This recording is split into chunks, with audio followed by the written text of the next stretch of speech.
100 piece balloon আমি ফুলেছি একা একা, তাও আবার মুখ দিয়ে। क्या बोला तूने?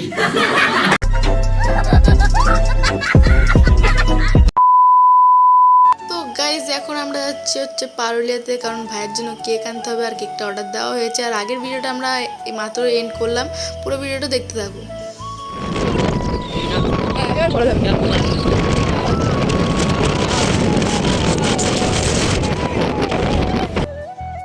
পুরো পারুলিয়া ঘুরে ফেলছি, কারণ দোকান বন্ধ হয়ে গেছে। এখন একটা বাড়িতে এসেছি জিনিস নিতে, পাই কি পাই না গাইজ। যেখান থেকে এসব নিচ্ছি হচ্ছে হ্যাপি বার্থডে লেখা, নাম জানি না, ঝুলপি, ঝাড়বাতি, মোমবাতি এসব নিয়ে চলে যাবো। গাইজ সব কিছু কেনা গেছে, এবার কেকের জন্য দাঁড়িয়ে আছি। কেকটা নেবো, শুধু কেকটা নিয়ে একদম সোজা বাড়িতে গিয়ে ডেকোরেশন হবে। আর হলো জিনিসপত্রের দাম শুনে মাথায় হাত উঠে পড়েছে আমার। যাই হোক চলো কেকটা নিয়ে বাড়িতে যাই। গাইজ আমাদের কেক আনা কমপ্লিট, এখন আমরা ডেকোরেশন করব। চলো যাওয়া যাক ডেকোরেশন করতে।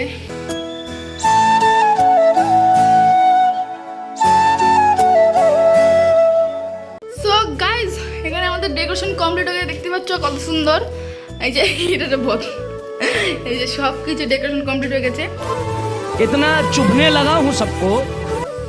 চলো এখন একটু গান বাজে, তারপরে দেখা হচ্ছে একটু পরে। এখন আমি রেডি হবো, ভিডিও হবো, সব কিছু হবো, দেখা হবো পরে। কাটা তুমি গিফট, বড় গিফট, তা আবার সাইকেল। গাইজ এত বড় একটা সাইকেল। যাই হোক সো গাইজ এখানে সব কিছু ডেকোরেশন কমপ্লিট হয়েছে। এবার শুধু কেক কাটা পালা, লোক আছে পালা। আমি রেডি করেছি পুরো, আর স্প্রে আছে। আর ডেকোরেশনটা কেমন হয়েছে অবশ্যই বলবে। আর সুন্দর করে সাজিয়ে পুরো রেডি হয়ে গেছি গাইজ, পুরো রেডি। আর এবার ফটো শুট হচ্ছে, পেছনে ডেকোরেশন হেবি সুন্দর হয়েছে, কারণ আমি করেছি গাইজ, আমি একা আর কেউ ছিল না। 100 পিস বেলুন আমি ফুলেছি একা একা, তাও আবার মুখ দিয়ে। क्या बोला तूने? মেশিং দিয়ে হলে তো ব্যাপার ছিল, কিন্তু মুখ দিয়ে ফুলেছি। যাই হোক এখন কেক কাটার পালা, কেকটা কেটে। তো গাইজ এখন হবে কেক কাটার পালা, ঠিক আছে? আমি এখন কেকটা আনবক্সিং করবো, তার আগে এটা হচ্ছে কি মনে দিয়ে আমি এখন কি দেখি কেকটা কেমন হবে, বাট এখন আমি দেখি। Okay, this is Mini happy birthday লেখা আছে একটা। প্রথমে এটা ছাড়িনি গাইজ।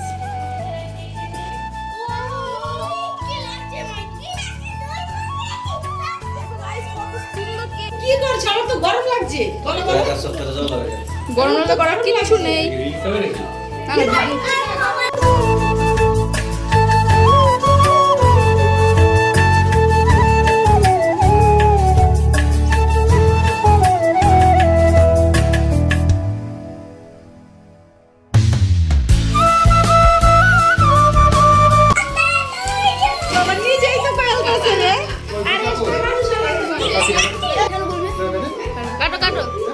কাটো happy birthday to you, happy birthday. কার জন্মদিন? তোমার হ্যাপি বার্থডে কে রে?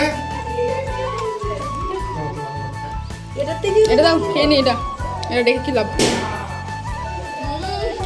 সবগুলো আমি খেয়েছি, এখানে অত কিছু একটু কেক রাখবি। হ্যাঁ তো গাইজ বার্থডের সময় স্প্রে দিতে আমার একটু মনে নেই, তাই নিজেকে নিজে একটু দিয়ে দিলাম। তারপর মাথায় বুদ্ধি আসে যে বান্ধবী আছে নিচে, তাই ওকে একটু দিয়ে আসি। আর গাইজ আমি ভেবেছিলাম আমাকে ছেড়ে দেবে, কিন্তু আর লাস্টে আমাকেও ছাড়লো না। আর পুরো ভিডিওটা দেখতে থাকো।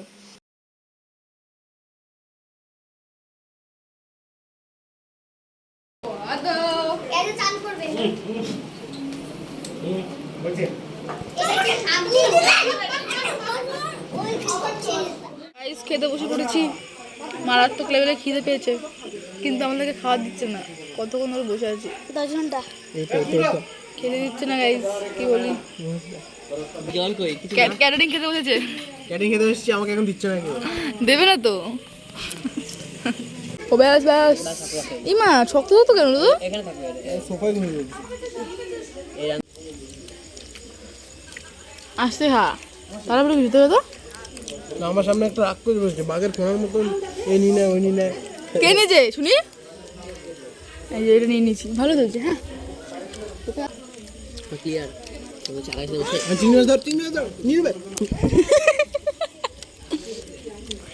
নিতে পারলাম না। সো গাইস এখন বাজে হচ্ছে 12টা, আর বার্থডে সব কমপ্লিট হয়ে গেছে। আর এখন আমি ফ্রেশ হয়ে গেছি, একদম ঘুমাবো এখন। 12টা বেজে গেছে, ঘুমও পাচ্ছে প্রচুর। যাই গাইজ, দেখা হচ্ছে নেক্সট ব্লগে। Tata, bye bye.